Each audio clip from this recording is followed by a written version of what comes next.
हरे कृष्णा। स्वागत है आपका अपने चैनल भक्ति डेस्क में। श्रावण मास के शुक्ल पक्ष में आने वाली एकादशी को पुत्रदा एकादशी के नाम से जाना जाता है। ये व्रत खास तौर पर पुत्र और योग्य संतान की प्राप्ति के लिए रखा जाता है। पुत्रदा एकादशी के दिन इस व्रत कथा को पढ़ने अथवा सुनने का विशेष महत्व बताया जाता है। ऐसे में यहाँ हम आपको श्रावण पुत्रदा एकादशी व्रत कथा के बारे में बताने जा रहे हैं। एक समय धर्मराज युधिष्ठिर भगवान श्री कृष्ण से कहने लगे कि हे भगवान, मैंने श्रावण माह के कृष्ण पक्ष की कामिका एकादशी का सविस्तार वर्णन आपसे सुना। अब आप कृपा करके मुझे श्रावण मास के शुक्ल पक्ष में आने वाली एकादशी के बारे में बताएं। इस एकादशी का क्या नाम है, इस व्रत को करने की विधि क्या है तथा इसका महात्म्य कृपा करके कहिए। भगवान श्री कृष्ण कहने लगे कि हे धर्मराज युधिष्ठिर, श्रावण माह के शुक्ल पक्ष में आने वाली एकादशी का नाम पुत्रदा एकादशी है। इस एकादशी को पवित्रा एकादशी भी कहा जाता है। पुत्रदा एकादशी व्रत करने वाले व्यक्ति को पूजा के बाद एकादशी व्रत की कथा जरूर सुननी चाहिए। ऐसा करने से व्रत पूर्ण होता है और सारी मनोकामनाएं पूर्ण होती हैं। इस कथा को पूरा सुनना चाहिए, क्योंकि इस कथा को सुनने मात्र से ही वाजपेय यज्ञ का फल मिलता है। द्वापर युग के आरंभ में महिष्मती नाम की एक नगरी थी, जिसमें महिजीत नाम का राजा राज्य करता था। राजा को धन वैभव की कोई कमी नहीं थी। उसकी प्रजा भी बड़ी ही सुखी और संपन्न थी एवं वह अपने राजा से बड़ा प्यार करती थी। लेकिन राजा के पुत्र नहीं था, तो पुत्रहीन होने के कारण राजा को सारा धन वैभव सुख संपत्ति अच्छे नहीं लगते थे। उनका मानना था कि जिनकी संतान ना हो उसके लिए यह लोक और परलोक दोनों ही दुखदायक होते हैं। पुत्र सुख की प्राप्ति के लिए राजा ने अनेकों उपाय किए, परंतु राजा को पुत्र की प्राप्ति नहीं हुई। वृद्धावस्था आती देखकर राजा ने प्रजा के प्रतिनिधियों को बुलाया और कहा कि हे प्रजाजनों, मेरे खजाने में अन्याय से उपार्जन किया हुआ धन नहीं है। ना ही मैंने कभी देवताओं तथा ब्राह्मणों का धन छीना है, और ना ही मैंने कभी किसी दूसरे की धरोहर ली है। प्रजा को पुत्र के समान पालता रहा। मैं अपराधियों को पुत्र तथा बांधवों की तरह दंड देता रहा। कभी भी किसी से मैंने घृणा नहीं की, सबको समान माना है। सज्जनों की सदा पूजा करता हूँ। इसी प्रकार धर्मयुक्त राज्य करते हुए भी मेरे पुत्र नहीं है। मैं अत्यंत दुख पा रहा हूँ। आप मुझे बताने की कृपा करें कि इसका कारण क्या है। मुझसे ऐसी क्या गलती हो गई जिसकी वजह से मुझे संतान की प्राप्ति नहीं हुई। राजा की बात सुनकर प्रजा और प्रतिनिधि बहुत ही दुखी हुए। काफी सोचने विचारने के बाद में सभी मिलकर वन में गए। वहां जाकर बड़े बड़े ऋषि मुनियों के दर्शन किए। राजा की उत्तम कामना की पूर्ति के लिए किसी श्रेष्ठ तपस्वी की वह तलाश कर रहे थे। इधर उधर घूमते घूमते एक दिन उन्हें एक आश्रम दिखाई दिया। पास जाकर देखा तो उसके अंदर एक अत्यंत वयोवृद्ध धर्म के ज्ञाता, बड़े तपस्वी, परमात्मा में मन लगाए हुए, निराहार, जितेंद्रिय, जित आत्मा, जित क्रोध, सनातन धर्म के गूढ़ तत्वों को जानने वाले, समस्त शास्त्रों के ज्ञाता महात्मा लोमश मुनि को देखा, जिनका कल्प के व्यतीत होने पर एक रोम गिरता था। सबने जाकर राजर्षि को प्रणाम किया। उन लोगों को देखकर मुनि ने पूछा कि आप लोग किस कारण से आए हो। निसंदेह मैं आप लोगों का हित करूंगा। मेरा जन्म केवल दूसरों के उपकार के लिए ही हुआ है, इसमें कोई संदेह मत करना।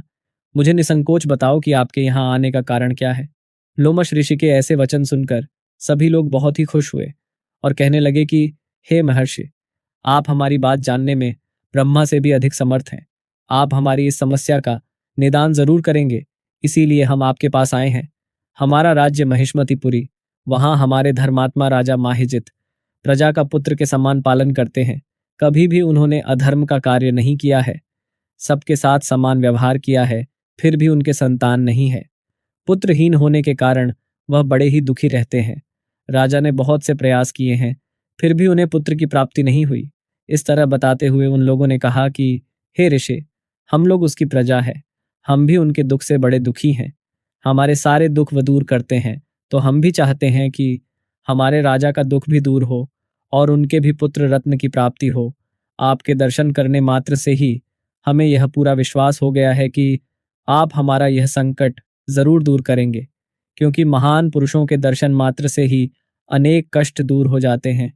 अब आप कृपा करके राजा के पुत्र होने का उपाय बतलाइए।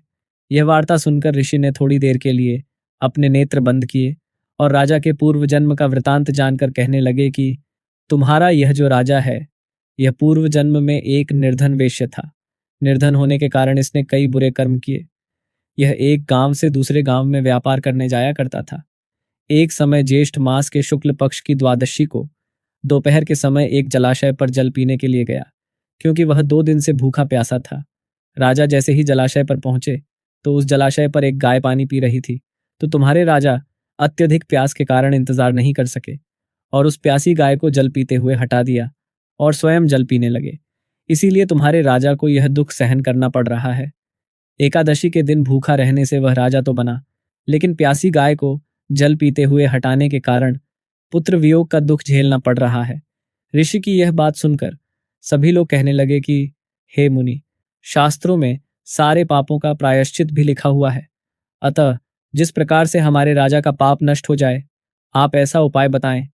तो लोमश ऋषि कहने लगे कि श्रावण शुक्ल पक्ष की एकादशी को, जिसे पुत्रदा एकादशी भी कहते हैं, तुम सभी लोग इस एकादशी का व्रत करो और एकादशी व्रत के सारे नियमों का पालन करते हुए व्रत कथा सुनो और रात्रि में भजन कीर्तन करते हुए जागरण करो। ऐसा करने से राजा का यह पूर्व जन्म का पाप अवश्य नष्ट हो जाएगा और तुम्हारे इस व्रत के प्रभाव से तुम्हारे राजा को पुत्र रत्न की प्राप्ति होगी। लोमश ऋषि के यह वचन सुनकर सभी लोग बहुत ही प्रसन्न हुए और वापस अपने नगर को लौट आए। और जब श्रावण शुक्ल एकादशी आई तो ऋषि की आज्ञा अनुसार सभी ने पुत्रदा एकादशी का व्रत किया और रात्रि में जागरण किया। व्रत रखने के बाद द्वादशी तिथि को इस व्रत का पुण्य फल राजा को दे दिया।